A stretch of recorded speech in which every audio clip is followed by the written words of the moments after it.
എന്നിട്ട് പൂക്കൃത്തം കടിച്ച് ഇങ്ങോട്ട് പോരുക എല്ലാവരും കൂടെ. ഒരു മര്യാദ വേണ്ട. വണ്ടി മര്യാദയ്ക്ക് ഓടിക്കാൻ പഠിക്കണം, മനസ്സിലായോ? ഒരു മര്യാദ ഇല്ലാത്ത ഇടപാട്. ഇത് നേരെ ഇങ്ങോട്ട് പോന്നുവിടുക. കൊള്ളാം. എന്താ വിശേഷം? അല്ല, ഇന്റർവ്യൂ എന്നാ എന്നോട് പറ. കൗമുദി ഇന്ന ഓക്കെ വരൂ. ഞാൻ വിചാരിച്ചു എന്നെ ആയിരിക്കും. അല്ലല്ല, മര്യാദ കടിച്ചു മര്യാദ എന്ന് പറയാം. എന്നോടാണോ? അല്ലല്ല, പറയേണ്ടവരോടോ. നിങ്ങളോട്, നിങ്ങൾ പത്രക്കാരൻ. Thank you sir.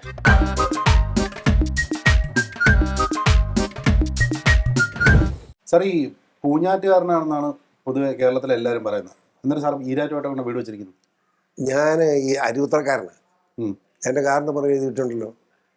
അരുവിത്രക്കാരൻ? പിന്നെ അരുവിത്രപ്പള്ളി എവിടെയാണെന്ന് വെച്ച് കഴിഞ്ഞാൽ ഞാൻ അരുവിത്രക്കാരനാണ്. കാറിന് പുറകെ എഴുതി വെച്ചിട്ടുണ്ട്. നോക്കി, ഞാൻ അരുവിത്രക്കാരനാണ്.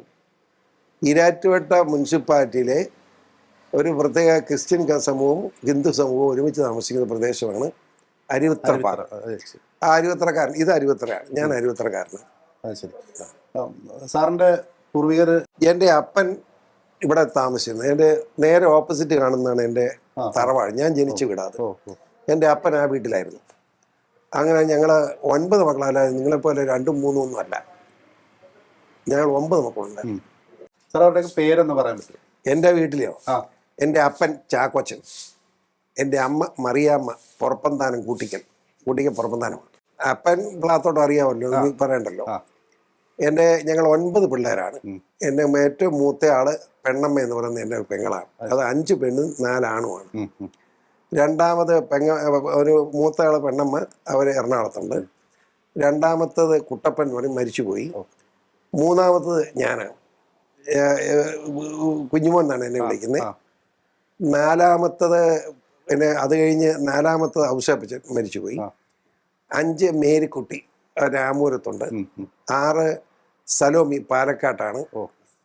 7 നമ്മുടെ ലൗലി, അവള് 7 സലോമി ലൗലി ഇവിടെ നമ്മുടെ തൊടുപുഴയാണ്. 8 ചാർലി, അതാണ് നേരെ ഓപ്പോസിറ്റ് താമസിക്കുന്നത്.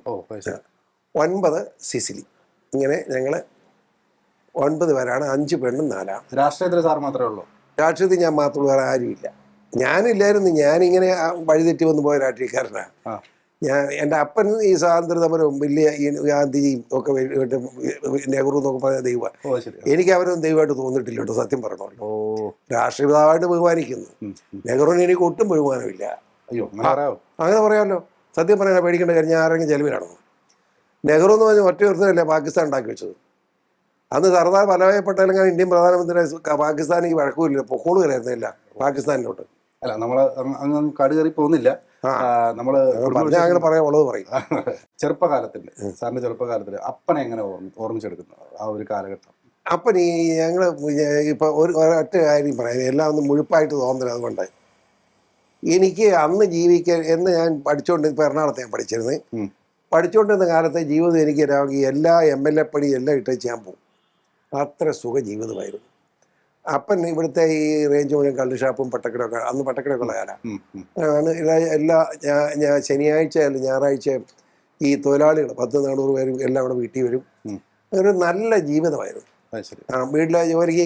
അതുകൊണ്ടാണ് ഇപ്പോഴും ഈ കമ്മ്യൂണൽ, ഞാൻ ഒരിക്കലും വർഗീയവാദി അല്ലല്ലോ. ഹിന്ദു കമ്മ്യൂണിറ്റി എന്ന് വെച്ചാൽ ഈഴവ സമൂഹമായിരുന്നു കൂടുതൽ തൊഴിലാളികൾ. പിന്നെ നായരുണ്ടായിരുന്നു. ഇപ്പോൾ വീട്ടിലെ അടുക്കള ജോലി കഴിയുന്ന ഒരു പട്ടികജാതിക്കാരനായ ജോസഫായിരുന്നു. പിന്നെ രുക്മിണി ഹിന്ദു, പിന്നെ ഒരു വങ്കാശൻ നായർ. ഇങ്ങനെയൊക്കെ ആയിരുന്നു. അവിടെ ചെറുപ്പം മുതലേ അങ്ങനെ ഒരു ജീവിതത്തിലാണ് വളർന്നു വന്നത്. പിന്നെ എൻ്റെ ഈ പ്രത്യേകം പറഞ്ഞ് ഞാൻ ഇപ്പം ഈ വീട് നമ്മുടെ വീടല്ലേ, ഈ വീട് ഇരിക്കുന്നത് ഈരാറ്റുപേട്ട പഞ്ചായത്തിലെ ഒരു മുനിസിപ്പാലിറ്റി ഏരിയ. ഈ വാർഡിൽ ആകെപ്പാടെ ക്രിസ്ത്യൻ ഹിന്ദു വോട്ടർമാർ 43 പേരേ ഉള്ളൂ. ബാക്കി മുഴുവൻ മുസ്ലിമാണ്. അതായത് തറവാടിരിക്കുന്ന വീട്ടിലെ 53 കാണും ഹിന്ദുവും ക്രിസ്ത്യാനിയും കൂടെ. ബാക്കി മുഴുവൻ മുസ്ലിമാണ്. അതായത് ഈരാറ്റുപേട്ട മുനിസിപ്പാലിറ്റി പഴയ കണക്ക് 40,000 പോപ്പുലേഷനിൽ 38,600 മുസ്ലിം, ബാക്കി ഹിന്ദുവും ക്രിസ്ത്യാനികളും വരുന്നു. ഈ അപ്പന് കള്ളുഷാപ്പും പട്ടക്കടയും എല്ലാം ഉണ്ടായിരുന്നു. പണ്ട് കട്ടടിക്കാൻ പോയിട്ടുണ്ട്? സ്മോളാ. ഞാൻ ഭയങ്കരമായിട്ട് കണ്ടുപിടിക്കുമായിരുന്നു. എന്നെ സംശയം പറഞ്ഞു, എനിക്ക് തന്നെ മടിയില്ല. അപ്പൻ അറിഞ്ഞോണോ അപ്പൻ അറിയാതെയാണോ? അപ്പൻ അറിഞ്ഞോണ്ട് കൊന്നുകളയല്ലേ. അതാ അപ്പനറിയാതെ ഞാൻ എറണാകുളത്ത് തേവര പഠിക്കുമ്പോൾ അപ്പനോട് തേവര വന്നിരിക്കുന്നത്. അവ തേവര വന്നിരിക്കുമ്പോൾ എന്താണെന്ന് വെച്ചാൽ നമ്മുടെ ഈ നേവൽ ബേസ് അടുത്താണല്ലോ. അവിടുന്ന് നേവിയിൽ നിന്നുള്ള ഉദ്യോഗസ്ഥന്മാരെല്ലാം ഇത് നമ്മുടെ തേവരക്കുളേൻ്റെ മുന്നിൽ കൂടെ അല്ലേ പോക്ക്. രാവിലെ അമ്മമാർ വരുമ്പം മോട്ടോർ സൈക്കിളെ വരുന്ന വഴിക്ക് നിർത്തി എൻ്റെ മെയിൻ ഹോസ്റ്റലിൽ എന്നാണ് ഒരു കുപ്പി റം കൊണ്ടുവരും. 6.5 രൂപ അപ്പൻ രൊക്കം എടുത്ത് കൊടുക്കും. 6.5 രൂപ. ആ, ഒരു 3x ഫൈൻ റമ്മായിരുന്നു. ഇപ്പം അതൊന്നും കിട്ടാനില്ല. അങ്ങനെ രാവിലെ ഒന്ന് മൊത്തി തുടങ്ങും. ക്ലാസ്സിൽ പോയിട്ട് മൊത്തം വന്ന് കുടിക്കണമെന്ന് ഓടിക്കുമ്പോൾ ഒരു തൊട്ടടുത്താണല്ലോ. എന്നിട്ട് ഒരു രാത്രി 8 മണിയാകുമ്പോൾ തീർത്തേച്ച് കിടന്നുറങ്ങുള്ളൂ. അങ്ങനെ ഒരു കുപ്പി റം വെച്ച് അടിച്ചുകൊണ്ടിരുന്ന എല്ലാവർക്കും അറിയാം. ഉമ്മ മുഴുപ്പ് പറഞ്ഞിട്ട് പല കാര്യം സത്യം പറയുന്നില്ല. സത്യം പറയുന്ന ഒരാളാണ് എപ്പോഴും. സാറ് പറഞ്ഞല്ലോ ഇപ്പം തിരിച്ച് ആ ഒരു കാലഘട്ടത്തിലേക്ക് പോയിരുന്നെങ്കിൽ ഏറ്റവും നല്ല സുഖമുള്ള കാലഘട്ടമായിരുന്നു. അപ്പം ആ കാലത്തിനെ ഓർമ്മിച്ചെടുക്കുമ്പോൾ അപ്പൻ തന്ന ഏറ്റവും നല്ല ഉപദേശം എന്തായിരുന്നു? അപ്പം തന്ന ഏറ്റവും വലിയ ഉപദേശം എൻ്റെ മനസ്സിൽ സൂക്ഷിച്ചിരിക്കുന്നത്, 80-ൽ എന്നെ സ്ഥാനാർത്ഥിയാക്കുന്നത് ഭയങ്കര ബഹളം ഉണ്ടായി. അവിടെ ഈരാറ്റുപേട്ടയുള്ള മുസ്ലിം സഹോദരങ്ങളാണ് ഏറ്റവും മുന്നിൽ നിന്ന്. പിന്നെ പ്രാദേശികമായി എല്ലാവരും പറഞ്ഞു, രാഷ്ട്രീയക്കാരെല്ലാവരും നിഷ്പക്ഷമായിട്ട് എല്ലാവരും എന്നെ സ്ഥാനാർത്ഥിയാക്കണമെന്ന് പറഞ്ഞു. അങ്ങനെ PJ ജോസഫ് രാത്രി വന്നിട്ട് ഒരു 2 മണിക്ക് എൻ്റെ വീട്ടിൽ വരുന്നു. ഞാൻ കിടന്നുറങ്ങുക. വിളിച്ചേപ്പിച്ചു രാത്രി 2 മണിക്കാ ജോറേ. അപ്പം ഞാൻ സ്ഥാനാർത്ഥി ആകണമെന്ന് പറഞ്ഞ് നടക്കുക. എനിക്ക് ഇത് പിടിച്ച് ജോറേന്ന് പറഞ്ഞു. എന്നെ അന്നേരം ഞാൻ കൈ നീട്ട് എൻ്റെ കയ്യിലോട്ട് വന്നു. 3000 രൂപ ഇത് എൻ്റെ ഉള്ളൂ. സത്യസന്ധമായിട്ട് പറഞ്ഞു, ജോറി നോമിനേഷൻ കൊടുത്തോ, നിങ്ങൾ വണ്ടിയിൽ കയറി സ്ഥലം വിട്ടു. ജോറൊന്നും മിണ്ടിയില്ല. അപ്പം ഞാൻ നിൽക്കണമെന്ന് നിൽക്കില്ല. ഇത് കൊണ്ട് ചേർത്ത് ചെയ്യാറുണ്ടോ? ഞാൻ 20 രൂപയും വെച്ച് ഇങ്ങനെ നോക്കി എന്നെ ചെയ്യും. അപ്പൻ അന്നേരം ഇങ്ങനെ പൊട്ടിക്ക് കിടക്കുക. അപ്പൻ ഇതെല്ലാം കണ്ടുകൊണ്ടിരിക്കുക. അപ്പം മിണ്ടിയില്ല അന്നേരം ഒന്നും. പക്ഷേ രാവിലെ 5 മണിക്ക് എന്നെ വിളിച്ചേപ്പിച്ചു. ഞാൻ കിടന്നുറങ്ങുക. ഇറങ്ങി വരാൻ പറഞ്ഞു. ഇറങ്ങി വന്ന് നടവാക്ക വന്നപ്പം വീടിന് നടവാക്ക വന്നപ്പം രൂപ, ഈശോയുടെ രൂപ, യേശുവിൻ്റെ രൂപ, നീ ഒരു സത്യം ചെയ്യാൻ പറഞ്ഞു. ഞാൻ MLA ആയോ പൊതുപ്രവർത്തന ജീവിതത്തിൽ എൻ്റെ ജീവിതത്തിൽ ഒരു പൈസ പോലും അനധികൃതമായി അന്യൻ്റെത് ഈ കുടുംബത്തിൽ കൊണ്ടുവരില്ല എന്ന് സത്യം ചെയ്യാൻ പറഞ്ഞു. സത്യം ചെയ്ത ദൈവനാമത്തിൽ 100 സത്യം ചെയ്യാൻ പറഞ്ഞു. ദൈവനാമത്തിൽ ഞാൻ സത്യം ചെയ്യുന്നു. അപ്പോൾ അപ്പൻ ഇവിടെ നിന്ന് മടിയിൽ നിന്നെടുത്തൊരു 10,000 രൂപ തന്നു. നീ നോമിനേഷൻ കൊടുക്കാൻ പറഞ്ഞു. അതാണ് അപ്പൻ. അങ്ങനെയാണ് അപ്പൻ അന്ന് നിർദ്ദേശമാണ് ഇന്നും അത് പാലിക്കുന്നു. ഇന്ന് പാലിക്കുന്നു എന്ന് മാത്രം അതിനകത്ത് പ്രത്യേകം ഉണ്ടായി. ഇലക്ഷനെ ഞാൻ കാശ് പിരിക്കണ്ടെന്ന് എന്നോട് പറഞ്ഞു. പിരിക്കണ്ടെന്ന് പറഞ്ഞു. ഒരു പൈസ ഒത്തോളം മേടിക്കണ്ടെന്ന് പറഞ്ഞു. മേടിച്ചിട്ട് രാഷ്ട്രീയം കളിക്കണ്ടെന്ന് പറഞ്ഞു. 2,10,000 രൂപയാണ് ചിലവായി. ആ 2,10,000 രൂപ അപ്പം തന്നു. ഇതിപ്പോൾ കാണുന്നവർ സ്വാഭാവികമായിട്ടും ചോദിക്കും, അപ്പന് കള്ളുഷാപ്പം നല്ല കാശൊക്കെ അല്ലേ, പിന്നെ എന്തിനാ പുറത്തുനിന്ന് പിരിക്കേണ്ട ആവശ്യമില്ലല്ലോ എന്ന് ഓഡിയൻസ് ചോദിച്ചാൽ അങ്ങനെ കറക്റ്റാണ്. ആ സംശയം എന്താ? അവര് കാശുള്ളതുകൊണ്ടല്ലോ തന്നത്. അത് തന്നെയല്ല 82-ൽ 2ാമത് ഇലക്ഷൻ വന്നു. 82 ഇലക്ഷൻ വന്നപ്പോഴും കാശ് പിരിക്കാൻ പാടില്ലെന്നപ്പം പറഞ്ഞു. അന്ന് 2 ലക്ഷം രൂപ ചിലവായുള്ളൂ. എന്നാൽ പലരും പരമായിട്ട് കൊണ്ടുവന്ന് കാശ് തന്നു കേട്ടോ. ഒരു പെരത്ത് കുഞ്ഞേട്ടനുണ്ട് ഞങ്ങളുടെ. ആ കുഞ്ഞേട്ടൻ കൊണ്ടുവന്ന് അപ്പന് 25,000 രൂപ കൊടുത്തു. അന്ന് 25,000 ഭയങ്കര തുക. 25,000 വീട്ടിൽ കയറി വെച്ചാൽ ചാക്കോച്ചാന്ന് പറഞ്ഞ് ചാച്ചോടാണെങ്കിൽ ഇത് പിടിച്ചോന്ന് കൊടുത്തു. ഇപ്പം എൻ്റെ ഈ പിഴ തന്ന പോലെ ഇത് എന്നെ ഇറക്കാൻ അവനെ സ്ട്രോങ് ആയിട്ട് നിർത്താൻ വേണ്ടിയാന്ന് പറഞ്ഞു. അതേ വേറെ കാശ് മേടിക്കുന്നില്ലായിരുന്നു. അങ്ങനെയൊക്കെ ഒത്തിരി അപ്പം അപ്പൻ ഇങ്ങനെ ഉപദേശം തന്നു. ഇപ്പം ഞാനതിന് മക്കൾ രാഷ്ട്രീയം എന്നൊന്നും പറയുന്നില്ല. കഴിവുള്ളവർ രാഷ്ട്രീയത്തിൽ നിലനിൽക്കും, കൊഴിഞ്ഞു പോവും, ഒക്കെ ചെയ്യും. അപ്പം ഷോൺ ചേട്ടന് സാർ നൽകിയൊരു ഉപദേശം എന്തായിരിക്കും? ഷോണിന് ഉപദേശം ഒന്നും കൊടുത്തില്ല.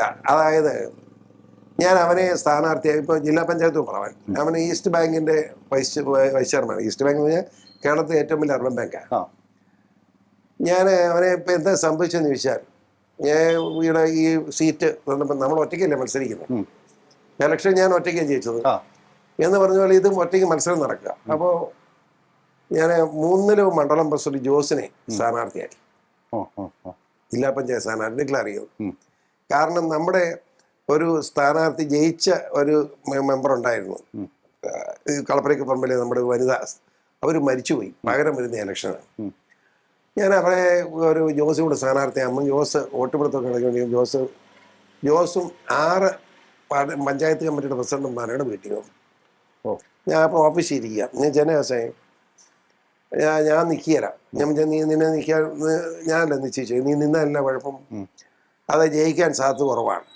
ആകെ ജയിക്കാൻ ഒരു സാധ്യത ഇപ്പോഴത്തെ സാഹചര്യം ജയിക്കാതിരിക്കാൻ പറ്റില്ല.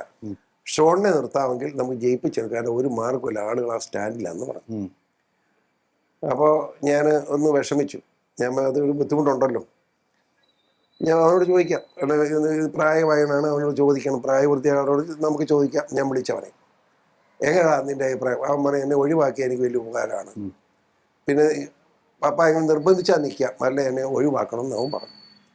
അപ്പോൾ ഇവരെല്ലാം കൂടെ നാഗമരണം ഇരിക്കില്ലേ, എല്ലാവരും കൂടെ വളരെ ബഹളമായി നിർത്തണം. അങ്ങനെ നീ നിൽക്കാൻ പറഞ്ഞു. അങ്ങനെ നിന്നു. ദൈവാനുഗ്രഹം കൊണ്ട് നല്ല ഭൂരിപക്ഷത്തിൽ ജയിച്ചു. അങ്ങനെയാണ് അവൻ രാഷ്ട്രീയത്തേക്ക് വന്നത്, ജില്ലാ പഞ്ചായത്ത്. ഇപ്പോൾ അതുപോലെ സാറിനോട് മുഖവരയുടെ ഒന്നും ആവശ്യമൊന്നുമില്ല. ഈ നമ്മുടെ നാട്ടിലെ ഏറ്റവും കൂടി ദുരഭിമാനക്കൊല, ഞാനിപ്പം ഈ മക്കൾ രാഷ്ട്രീയത്തിലേക്ക് വരുന്നവരെന്ന് പറയാം, ദുരഭിമാനക്കൊല എന്ന് പറയുന്ന സാധനം. അപ്പം അങ്ങനെയുള്ളൊരിടത്താണ് ഒരു എന്താ പറയുക, മിക്സഡ് കാസ്റ്റ് മാരേജ്, അതായത് ഹിന്ദു കുടുംബത്തിൽ നിന്നും ക്രിസ്ത്യാനിയായിട്ടുള്ള ഷോൺ ചേട്ടൻ കല്യാണം കഴിക്കുന്നു. അപ്പോൾ സാധാരണഗതിയിൽ നമ്മുടെ നാട്ടിലാണ് നമ്മൾ പ്രതീക്ഷിക്കുന്നത് കയറിപ്പോകരുത് ഇതിനകത്ത് എന്നുള്ളൊരിതാണ്. പക്ഷേ സാർ, ഞാനത് പറയാം, സത്യം എന്താണെന്നറിയോ, ഇപ്പം എൻ്റെ മകൻ ഒരു പെൺകുട്ടിയെ കല്യാണം കഴിച്ചു, നമ്മുടെ ജഗതിയുടെ മകളാണ്. അതിന് കാരണം ഇവർ തമ്മിൽ സ്നേഹമായതാണ്. അതിന് ഒരു കാരണവശാലും സമ്മതിക്കില്ലായിരുന്നു എൻ്റെ ഭാര്യ. ഈ ഉഷ പോയി കണ്ടിട്ട് വന്നിട്ട് കല്യാണം കഴിച്ചേക്കാൻ അനുവദിക്കുകയായിരുന്നു. അങ്ങനെ ജഗതി ഇവിടെ വരികയും ചെയ്തു. ആ കൊച്ചിവിടെ വന്ന് ഇവിടെയുള്ള സഹകരണം പോലെ ആയിരിക്കുന്നത്. കാരണം ഇവിടെ അവളിവിടെ വന്നിട്ട് ഇവിടുത്തെ ഒരു അംഗത്തെ പോലെ ഒരു കുഴപ്പമില്ല, ഇല്ല, മനസ്സിലായില്ലേ? നേരെ മറിച്ച് ഈ വരുന്ന പെൺകൊച്ചുങ്ങൾ മോശമായ പെരുമാറുന്ന കുടുംബം തകർന്നു പോകും.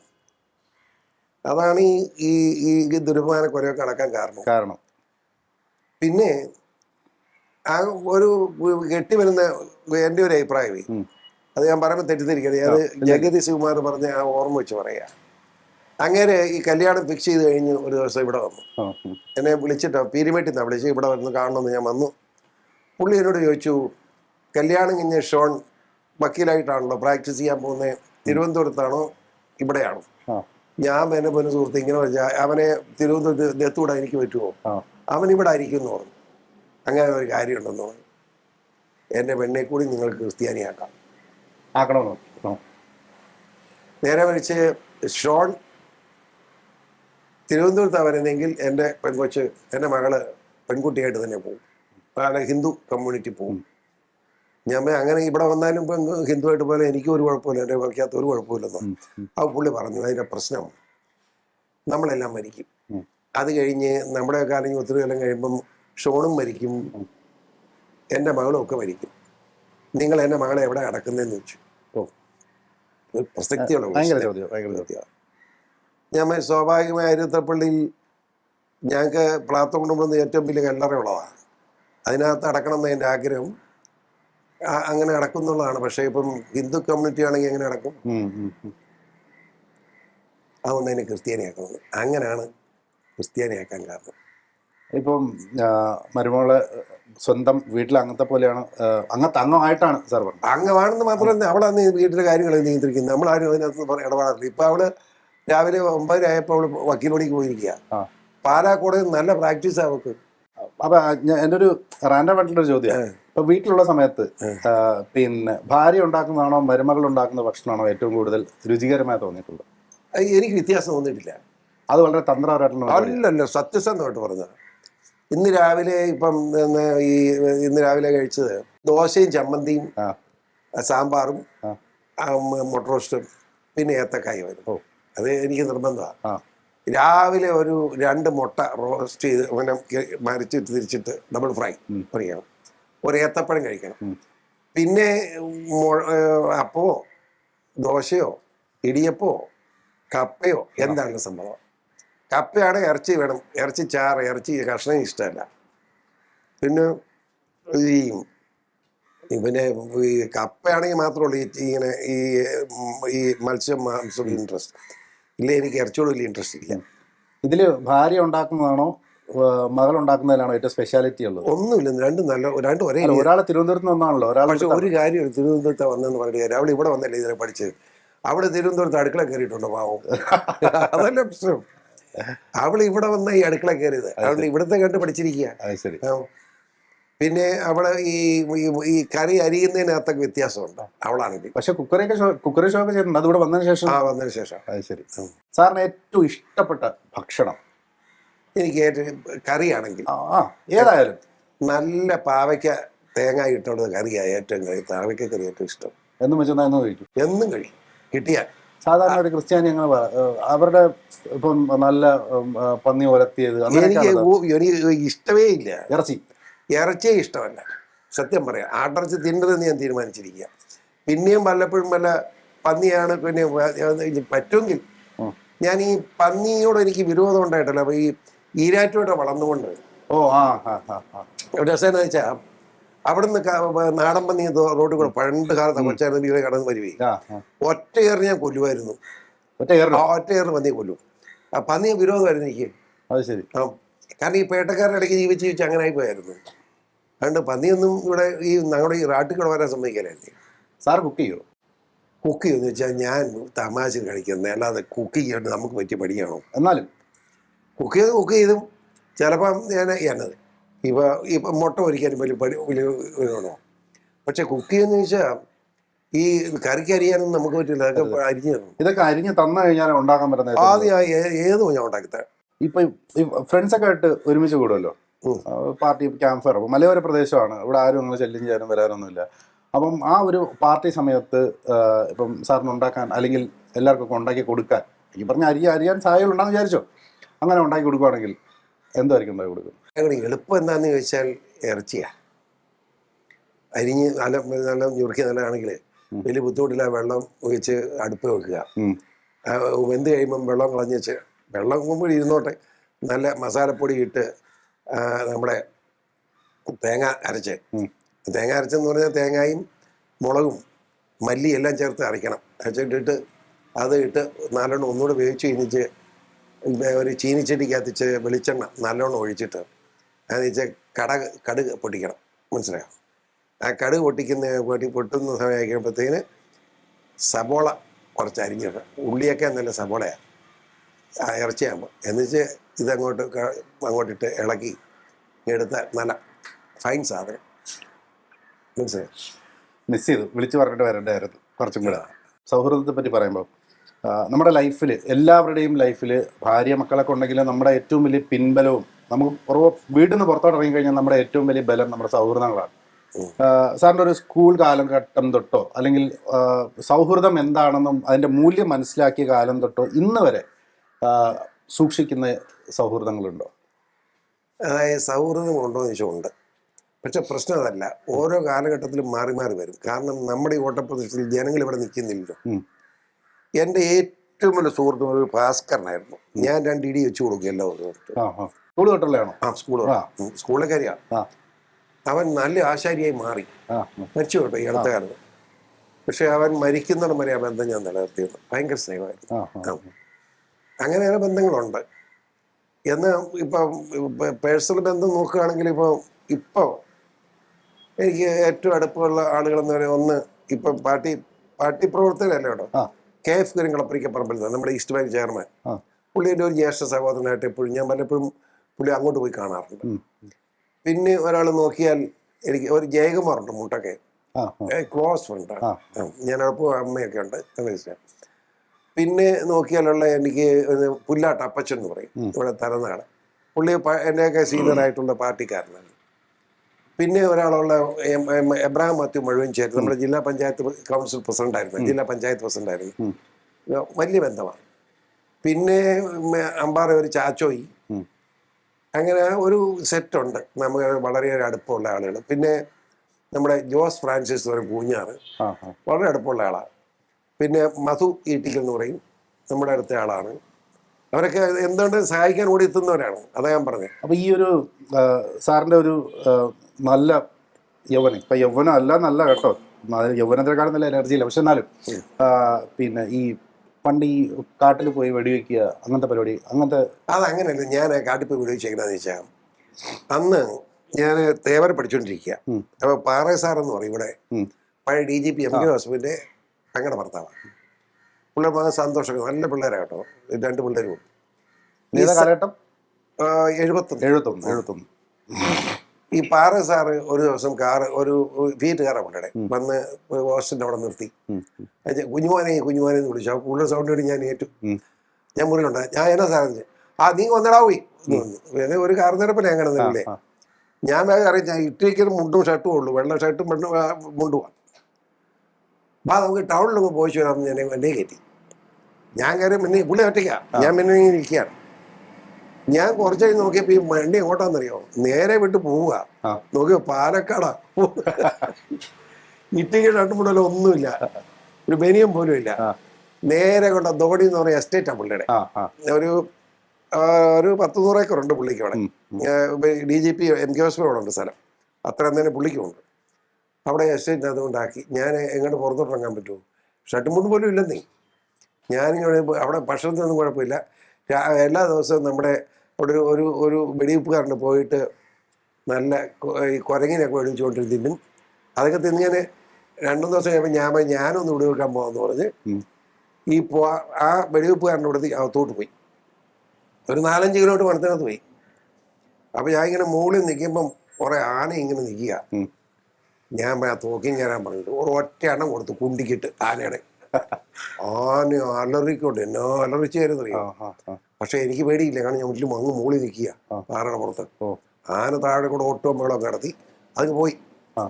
ഇത് കഴിഞ്ഞ് ഞാൻ താഴെ ഇറങ്ങി വന്ന് നോക്കിയപ്പം ഒരു വലിയ സൗണ്ട് കേട്ട് മറന്ന് വർത്താനം കേൾക്കാവി. നോക്കിയപ്പോൾ ഒരു 10-60 പേരുണ്ട് ചീട്ട് കളിക്കുക, കാശ് വെച്ച്. ഫോറസ്റ്റിനകത്തായി ചീട്ട് കളിക്കുന്നു.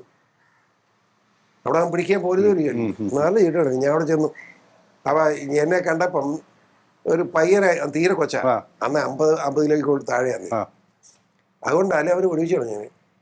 പറഞ്ഞു എന്നോട്, കൊച്ചു വന്നത് നന്നായി, ഈ കൊച്ചായെന്നുകൊണ്ടും വലിയൊരാളെ ഞങ്ങൾ അറിയാത്തതാണ് ഞങ്ങൾ അന്നേ തീർത്ത് കളയും. കാരണം ഇതിലെ പുറത്ത് പോയി ജനം അറിയാനേ. ദൈവം അനുകരിച്ചു, നന്നായി എന്നെല്ലാം പറഞ്ഞു. ആരോടും പറഞ്ഞേക്കണം, ഞാൻ ഇതുവരെയും പറയാതെ കിടക്കാൻ. പക്ഷേ ഈ അടുത്ത കാലത്ത് കണ്ട ആരോടും പറഞ്ഞേ ഞാൻ ഓർക്കുന്നുണ്ട്. എന്നാ കേസ് 71 ദമ്പതിന് 24 29-20 എത്രയാ? 49-4 55 കൊല്ലമായി. ഫ്രണ്ട്സുമായിട്ടുള്ള കറക്കം, യാത്ര, അങ്ങനെയൊക്കെ അങ്ങനെയുള്ളതൊന്നും ഇല്ലെന്ന് എനിക്ക് നടക്കല. എങ്ങനെ നടക്കുക? ഞാൻ ആകെ ഇപ്പോൾ യാത്ര എന്ന് പറഞ്ഞാൽ എൻ്റെ രാഷ്ട്രീയ ഓട്ടം മാത്രമില്ല ഒന്ന്. ഒരു കാരണം എന്താ വെച്ചാൽ വളരെ ചെറുപ്പത്തിൽ 27 വയസ്സ് തന്നെ MLA ആയില്ലോ നീ. അപ്പോൾ രാഷ്ട്രീയവുമായി ബന്ധപ്പെട്ട ഓട്ടങ്ങളുള്ളൂ. ഇത് ഏത് നിമിഷത്തിലാണ് തോന്നിയത് എനിക്കിത് രാഷ്ട്രീയം കൊള്ളാം? എനിക്ക് ഒരിക്കലും തോന്നിയില്ല. നീ ഞാൻ പറഞ്ഞല്ലോ വന്ന് വീണ ഒരു പ്രത്യേക സാഹചര്യത്തിൽ PJ നിർബന്ധം വാങ്ങി നല്ല നിൽക്കില്ല. അപ്പം PJക്ക് സാറിൽ കണ്ട ഒരു എന്തെങ്കിലും ഒരു ഇത് കാണണമല്ലോ. ഞാനൊരു കാര്യം പറയാം കേട്ടോ. ഞാൻ ഈ അങ്ങേരെ ഇവിടെ ജയിക്കാൻ സാധ്യതയുള്ള ആളെ തപ്പിപ്പോൾ ഞാനുള്ളെന്ന് മനസ്സിലായി. ഇവിടെ പലരുടെയും പേര് വന്നിട്ട് ആരും നിന്നാൽ ജയിക്കാനാത്തവൻ നിൽക്കാൻ ആളുമില്ലാതായപ്പോൾ പുള്ളി എന്തെങ്കിലും സാധ്യത ഉണ്ടെങ്കിൽ ജയിക്കട്ടെ എന്ന് കൊണ്ട് നിർത്തുക, അല്ലാതെ പുള്ളിക്ക് എന്നോടുള്ള സ്നേഹം കൊണ്ടാണ് കണക്കാക്കണ്ട. പുള്ളിയുടെ ആ സാഹചര്യം മാണി ജോസഫ് തർക്കമാണല്ലോ, ആ ഒരു അറിയപ്പെടുന്ന മാണി വിരോധിയാണ്. അതുകൊണ്ട് പുള്ളി മുതലാക്കിയതാണ്. പക്ഷെ ഒരു സത്യം പറയാം, രാഷ്ട്രീയം പറഞ്ഞുകൊണ്ട് ജോസഫിനേക്കാൾ 100 ഇരട്ടി മാന്യനാണ് KM മാണി. അതുകൊണ്ടൊന്നും പറഞ്ഞാൽ കയ്യിലെ ദൈവം ശിക്ഷിക്കില്ലേ. ഞാൻ ഏറ്റവും കൂടുതൽ ചീത്ത പറഞ്ഞുള്ള KM മാണിയാണ്. പക്ഷെ ഞാൻ സത്യം ചെയ്ത് പറയുന്നു, KM മാണി എന്ന് പറഞ്ഞാൽ വലിയ മനുഷ്യൻ്റെ മനസ്സിൻ്റെ 100-1 അംശം നന്മ ജോസഫിൻ്റെ മനസ്സിനില്ല. KM മാണി സാറിനെ അതിശയിച്ചാൽ ഇപ്പോൾ ഖേദിക്കുന്നുണ്ടോ? ഉണ്ടുണ്ട്. അല്ല, അന്ന് അങ്ങനെ ഖേദത്തിന് കാര്യം ഇല്ല. എന്താണെന്നറിയോ, അന്ന് പുള്ളി എനിക്കിട്ടും ചെയ്യുക രാഷ്ട്രീയമാണ്. മീനച്ചി താലൂക്കിന്ന് ആകെ 2 MLA ഉള്ളതിൽ ഒന്ന് മാണിയാണ്. ഒന്ന് മാണി ഗ്രൂപ്പ് പറഞ്ഞല്ല, മാണി ഗ്രൂപ്പ് തോപ്പിച്ച് അവിടെ ജയിച്ചിരിക്കുക. പുള്ളിക്ക് ആ വൈരാഗ്യം ഉണ്ടായി. ഒരു പെണ്ണെ കൊണ്ട് കേസ് കൊടുപ്പിച്ചില്ല, കൊച്ചിനെ തള്ളയാനാന്നും പറഞ്ഞു. അവസാനം കോടതിയിൽ നിന്ന് അവരെ ശിക്ഷിച്ചനെ വെറുതെ വിടുകയില്ലേ ചെയ്ത്. ആ സമയത്ത് ഈ ആ ഒരു പോര് നടക്കുന്ന സമയത്തായിരുന്നാലും പേഴ്സണലി സൗഹൃദം ഉണ്ടായിരുന്നു? ഒരു സൗഹൃദം ഇല്ലായിരുന്നു. ശത്രു മാണിയെ കൊല്ലണമെന്നായിരുന്നു എൻ്റെ മനസ്സിൽ. അത്ര വൈരാഗ്യമായിരുന്നു. കാരണം എന്നാ വെച്ചാൽ എനിക്കിട്ട് അതുപോലെ ബുദ്ധിമുട്ടിച്ചോണ്ടിരിക്കുക ആണ്. മാണിക്കാരല്ല അവിടെ എന്ത് കേസാണ് എനിക്കിട്ട് ഉണ്ടാക്കുന്നത്? ദിവസവും 16 കേസാണ്. അപ്പോൾ അരിശം കൂടുക. പക്ഷെ വേറൊരു കാര്യം, അത് കഴിഞ്ഞ് പിന്നീട് ഒരു നീക്കമൊക്കെ നടന്നപ്പോൾ മാണിക്ക് മനസ്സിലായത് ശരിയല്ലെന്ന്. മാണി എന്നെ ഉദ്ധരിക്കും, മനസ്സാർ ആ മാന്യത കാണിച്ചു. ഞാൻ അങ്ങോട്ട് ഉദ്ധരിക്കാറില്ലായിരുന്നു. പക്ഷെ ഞാൻ ഒരു ജീവിതത്തിൽ, അതായത് ഒരു ഉദാഹരണം പറയാം. 2011 ഉമ്മൻചാണ്ടി ഗവൺമെന്റ് അല്ലേ? ആ ആ 11. അത് 11. 11. ഉമ്മൻചാണ്ടിയും രമേശ് ചെന്നിത്തലയും കുഞ്ഞാലിക്കുട്ടിയും കൂടെ എറണാകുളത്ത് ഞങ്ങളെല്ലാം ഇരിക്കുക, അവിടെ വന്ന് എന്നെ മന്ത്രിയാക്കണമെന്ന് പറഞ്ഞു. മാണി സാർ എന്നെ മന്ത്രിയാക്കണം സ്റ്റാൻഡായിരുന്നു. ജോസഫ് പറഞ്ഞു സാധ്യമല്ലെന്ന്. ഉദാഹരണം. ഞാൻ ജോസഫ് കുറുപ്പാനാണെന്ന് ഓർത്തോണം.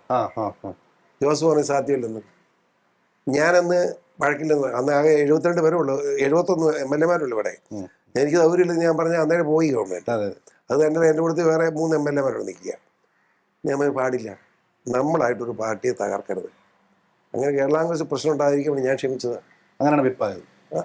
അത് കഴിഞ്ഞ് അതും ആകാനായിരുന്നു. ആ വിപ്പാക്കിട്ട് ജോസഫ് ആരംഭിച്ചു. ഞാൻ എന്നിട്ട് ഇങ്ങനെ ഈ മന്ത്രിസ്ഥാനം വേണമെന്ന് പറഞ്ഞ് കഴിഞ്ഞ് ഈ ഗവർണർ നേപ്രഖ്യാപനത്തിൻ്റെ തലേദിവസം ഉമ്മൻചാണ്ടി എന്നെ വിളിച്ച് തിരുവനന്തപുരത്തില്ല. അപ്പം ഞാൻ ഇവിടുന്ന് എന്നാ തരത്തില്ലാത്തതുകൊണ്ട് അവിടെ ചെന്നപ്പം KM Mani, PJ Joseph, Ramesh Chennithala, Oommen Chandy, പിന്നെ അന്നത്തെ MF ഹസനാണോ ഒരു കൺവീനർ, അവരെല്ലാം ഉണ്ട്. എല്ലാവരുടെയും പേര് അതെ. അപ്പോൾ ഗസ്റ്റ് ഹൗസിലാണ് തേക്കാണ്. ഞാൻ ചേട്ടാ വിളിച്ച്, ഉമ്മൻചാണ്ടി വിളിച്ചു, ചേട്ടാ എന്നെ വിളിച്ച്. ഞാൻ ഞങ്ങളൊരു ചർച്ചയിലായിരുന്നു. ഞാൻ ചർച്ച എന്നാന്ന് ചോദിച്ചു വന്നപ്പം ഈ ചീഫ് വിപ്പ് സ്ഥാനം ലീഗിനാണ്. എനിക്കൊന്നും ഇല്ലല്ലോ, എനിക്കൊരു സ്ഥാനം ഇല്ലല്ലോ. അപ്പം മുസ്ലിം ലീഗ് ഉമ്മൻചാണ്ടിയോട് പറഞ്ഞു ഈ ചീഫ് വിപ്പ് സ്ഥാനം മുസ്ലിം ലീഗിന് അത് ജോറിന് കൊടുക്ക്, അങ്ങനെ മര്യാദ കാണിക്കണമെന്ന് ലീഗ് പറഞ്ഞു. അത് പറയാൻ വിളിച്ചതായിരുന്നു. ഞാൻ എനിക്ക് അതിന് സൗകര്യമില്ലെന്ന് പറഞ്ഞു, എനിക്കിത് വേണ്ട. അപ്പോൾ ഉമ്മൻചാണ്ടി അല്ല എല്ലാവരും ഉണ്ടല്ലോ, മാണിയും ജോസഫും ഒക്കെ ഉണ്ട്. അങ്ങനെ അവസാനം തർക്കം മൂത്ത് കഴിയുമ്പോഴത്തേക്കിന് കുഞ്ഞാലിക്കുട്ടി ഫോൺ കൊണ്ടുവന്ന് പിശി ഈ ഫോൺ എന്നു ഞാൻ മേടിച്ചപ്പോൾ ഫോൺ എടുത്തപ്പം തങ്ങളെ മണക്കാട്ടുന്നു. ഞാൻ ചെന്ന തങ്ങളെ അത് പറയുന്നത് കേട്ടാൽ മതി, ഞങ്ങളുടെ തീരുമാനമാണ്, PC പറയും ഞങ്ങളുടെ ചീഫ് വിപ്പാണ് കേട്ടോ എന്ന് വെച്ച് ഫോൺ കട്ടി. അപ്പോൾ പിന്നെ കേൾക്കുക. അങ്ങനെ ഞാൻ ഏറ്റു ബാക്കി കേട്ട രസം. അങ്ങനെ അങ്ങനെ തീരുമാനം എടുത്ത് പിരിഞ്ഞു. പിറ്റേ ദിവസം രാവിലെ ഗവർണർ നയപ്രഖ്യാപനമാണ് 9 മണിക്ക്. രാവിലെ മാണിസാറിൻ്റെ ഫോൺ. ഞാൻ ചെന്നൈ മാണിസാറെ ചോറെ ഈ ചീഫ് സ്ഥാനത്തിൻ്റെ ഏതാണ്ട് ഒന്ന് ചർച്ച ചെയ്യണമെന്ന് അവസരം പറയാം. നമുക്ക് ഈ ഗവർണർ നയപ്രഖ്യാപനത്തിന് മുമ്പ് ഞാൻ മേനനാ അല്ല, അപ്പം നമുക്ക് ഒന്ന് ഇവിടെ ഇരുന്നാലോ, നമ്മുടെ മസ്കറ്റിൽ. ആയിക്കോട്ടെ വന്നേക്കാം. ഞാൻ ചെന്നപ്പോൾ എല്ലാ MLA-മാരും ഉണ്ട്, മസ്കറ്റിൽ ഇരിക്കുകയാണ്. ചോദിച്ചപ്പം ചീഫ് സ്ഥാനം PC-യോട് കൊടുക്കാൻ പറ്റുകയെന്നുള്ളതാണ് ജോസഫിൻ്റെ ആർഗ്യുമെന്റ്. ഭയങ്കര വഴക്കായി. മാണി സാർ സമ്മതിക്കാറ്. മാണി സാർ ശരിയല്ല ജോസഫ്, അത് ജോയി എബ്രഹാം ഉണ്ട് MLA അല്ലാതെ ജോയി എബ്രഹാം ആക്കാൻ പാർട്ടി ജനറൽ സെക്രട്ടറി. സാധ്യമല്ലോ ചോദിച്ചാൽ, നിങ്ങൾ പറഞ്ഞത് ശരിയല്ലത്. അങ്ങനെ തർക്കം നടന്നുകൊണ്ടിരിക്കുക. ഞാൻ നോക്കി 8:45 ഗവർണർ നയപ്രഖ്യാപനമാണ്. ഞാൻ പറഞ്ഞു ഈ മൈനോറിറ്റി ഗവൺമെന്റിനോട് ഗവർണർ നയം പ്രഖ്യാപിച്ച കുഴപ്പമാണ്, നമുക്ക് തർക്കം പിന്നെ തീർക്കാം, നയപ്രഖ്യാപനം കഴിയട്ടെന്ന് പറഞ്ഞ് ശരിയാ ജോർജ് പറഞ്ഞു. ശരി, അപ്പം എല്ലാവരും ഇറങ്ങി നേരെ നിയമസഭയോട്ട് പോയി. ഇത് കഴിഞ്ഞ് നിയമസഭ കഴിഞ്ഞ് വീണ്ടും സമ്മേളനമാണ്, നമ്മളെല്ലാവരും കൂടുക.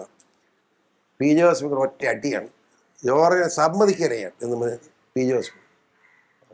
ഞാനോർത്ത് എന്താണ് പാടാതെ ചെയ്യുമെന്നിങ്ങനെ കൊണ്ട് PJ പറഞ്ഞു, അല്ല അവസരിച്ചും കൂടി ഇരിക്കുമ്പോഴല്ലേ PC ജോർജ് പിന്നെ ചീഫ് വിപ്പ് എന്നുള്ള തീരുമാനം എടുത്തത്. അപ്പം അന്നേരം മിണ്ടാതിരുന്നേ. അത് ആര് പറഞ്ഞാലും പാർട്ടി അതിനെങ്കിൽ ഇപ്പോൾ ഈ കമ്മിറ്റി തീരുമാനിച്ചോളാൻ പറഞ്ഞു. അങ്ങനെ തർക്കം മൂത്ത് കഴിയുമ്പോഴത്തേക്കിന് ഉണ്ണിയാടനേറ്റു, സാധ്യമല്ല എന്ന് പറഞ്ഞു. ജോറി പറ്റുമെന്ന് പറഞ്ഞു 2. അത് കഴിഞ്ഞപ്പോൾ കോരുളാനേറ്റു 3. അത് കഴിഞ്ഞ് മോൺസിയോസ് പറ്റും 4. 4 പേര് നിൽക്കുകയാണ്. PC ജോർജ് പറ്റുന്നത് 9 ഉള്ളൂ. 4 ഒരാളൂടെ ഏറ്റാൻ ഭൂരിപക്ഷം ഇല്ലാതെ പ്രശ്നമാവും. ഞാനൊന്നും മിണ്ടാതെ അവിടെ ചിരിച്ചുകൊണ്ട് അവിടെ ഇരുന്നു. കാരണം ഈ ജോയി എബ്രഹാം പറഞ്ഞു, ഔസേപ്പച്ചൻ പറഞ്ഞത് ശരിയല്ല, ഔസേപ്പച്ചൻ കൂടി ഇരുന്നുകൊണ്ടെടുത്ത് തീരുമാനമാണ് ജോർജ്, ഇനി അത് മാറ്റുന്നത് അഭിപ്രായ വ്യത്യാസം എനിക്കുണ്ടെന്ന് ജോയി എബ്രഹാം പറഞ്ഞു. ആ ജോയിയുടെ കാര്യം നോക്കാനായി പുള്ളി. അങ്ങനെ പറഞ്ഞുകൊണ്ടിരിക്കുമ്പം CF തോമസ് മരിച്ചുപോയി. അദ്ദേഹം വളരെ സാധ്യമായ മനുഷ്യനാണ്. അങ്ങനെ മനസ്സറിച്ച് ഇന്നലെ അവിടെ ഗസ്റ്റ് ഹൗസ് ഉണ്ടായ കാര്യം എന്താണെന്ന് ചോദിച്ചു. പുള്ളി വള്ളിപുള്ളി വ്യത്യാസം നടന്നതുപോലെ പറഞ്ഞു. ഈ ഫോൺ കോൾ വന്ന് ഉൾപ്പെടെ പറഞ്ഞു പുള്ളി. അന്നേരമാണ് ജോറയെ സമ്മതിച്ചത്. അപ്പം സി പറഞ്ഞു അതിന് തർക്കം ഉണ്ടാക്കേണ്ട കാര്യം എൻ്റെ അവസാനിച്ചാണ്. ആ നിലയ്ക്ക് ജോറയായിട്ട് അതിന് മര്യാദ. സീവ് പറഞ്ഞ് 4 ടീം അവിടെ ഇരുന്നു. പിന്നെ മിണ്ടിയിട്ട് ഒറ്റ ഞാനൊരു എന്നാ പറ്റിയത്. കമ്മിറ്റിയും പിരിഞ്ഞു. പക്ഷേ രസം എന്നാന്ന് വെച്ചാൽ രാവിലെ 6 മണിക്ക് ഞാൻ ചീഫായിട്ട് നോട്ടിഫിക്കേഷൻ ഇറങ്ങി ഗവൺമെൻറ്റിൻ്റെ. ഞാനത് തടഞ്ഞു വെച്ച് ആർക്കയോട് പറഞ്ഞു. കാരണം തർക്കൊണ്ട് നമുക്ക് വേണ്ട വഴക്കം ഒഴിവാക്കാമെന്നിങ്ങനെ നമ്മൾ നിൽക്കുന്നത്.